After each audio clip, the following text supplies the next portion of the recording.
First day থেকে যদি আন্দোলনের শেষ পর্যন্ত নানা সময়ে সবসময় আমি মাঠে থাকার চেষ্টা করেছি। তো সুতরাং অনেকগুলো স্মৃতি আমি চাইলেই বলতে পারি। যদি একটা স্মৃতির কথা বলতে হয় তাহলে আমার মনে হয় 24 জুলাই 15 তারিখ ঢাকা বিশ্ববিদ্যালয় ক্যাম্পাসে যে সংঘর্ষ ছাত্রলীগের সাথে, ওই দিনের কথাটা আমি স্পেসিফিকলি বলতে চাই। কারণ আমার মনে হয় ওই দিনটা আমাদের কোটা সংস্কার আন্দোলন আমাদের এক দফা আন্দোলনের দিকে যেতে শুরু করে। কারণ এর আগ পর্যন্ত আমাদের পুরো আন্দোলনটা ছিল শান্তিপূর্ণ, কোনো সংঘাত ছিল না আমাদের মধ্যে।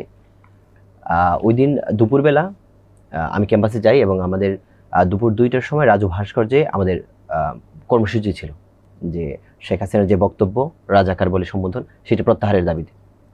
তো আমাদের ছেলেপেলেরা সবাই, যারা, আমি যেহেতু ছাত্রদল করতাম, তো আমি আসলে হলপাড়ায় শিক্ষার্থীদের সাথে যেতাম না, যেহেতু আমি গেলে পরেই শিক্ষার্থীরা ছাত্রলীগটাকে আইডেন্টিফাই করতো যে ছাত্রদলের ছেলেপেলেরা আসছে।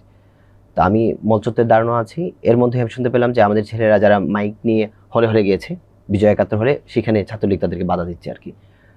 তো আমাকে ওইখান থেকে ফোন করে, আমি একটা জুনিয়রকে ফোন করলাম, বললাম ভাই আপনারা এইদিকে চলে আসেন, অনেক ছেলেপেলে আছে, সমস্যা নেই। আমি গেলাম বিজয় 71 হলে গেটে, এর মধ্যেই ছাত্রলীগের সাথে বাঘ বিতণ্ডা চলতেছে আর কি। তো আমাদের সাথে বিজয় 71 হল গেটে জসিমউদ্দিন হলের একটা ডিভাইডার আছে, সেই মাঠের ডিভাইডারের উপর আমি দাঁড়ানো।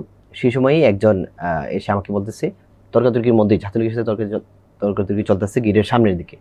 আমাকে এসে বলতেছে, ভাই আপনার নিজের হল, আপনি এখানে দাঁড়িয়ে রয়েছেন, সবাই শিক্ষার্থীরা সব সামনে, আপনি পিছনে দাঁড়িয়ে রয়েছেন, এটা কোনো কিছু হলো? সে আমার হাতে টান দিয়ে নিয়ে গেছে। আমি যেই মুহূর্তে হলের গেটে গেছি, সেই মুহূর্তে ছাত্রলীগের একজন এসে বলছে, আমাকে গালাগালি শুরু করছে আর কি, যে ছাত্র দলের ছেলে তুই আসছিস কেন এখানে। আমাকে এবং আমার সাথে যারা ছিল সবাইকে গালাগালি করতেছে।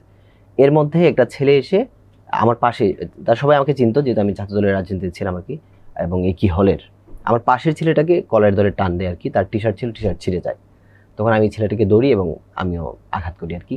সাথে সাথে আমি খালি হাতেই ছিলাম, কিন্তু আমার আশেপাশে যারা ছিল তাদের হাতে লাঠি সোটা ছিল, তারা ওই ছেলেটাকে মারে। ওই ছেলেটা ছাত্রলীগের নেতা ছিল। এরপরই সংঘাতটা আসলে ছড়িয়ে পড়ে আর কি।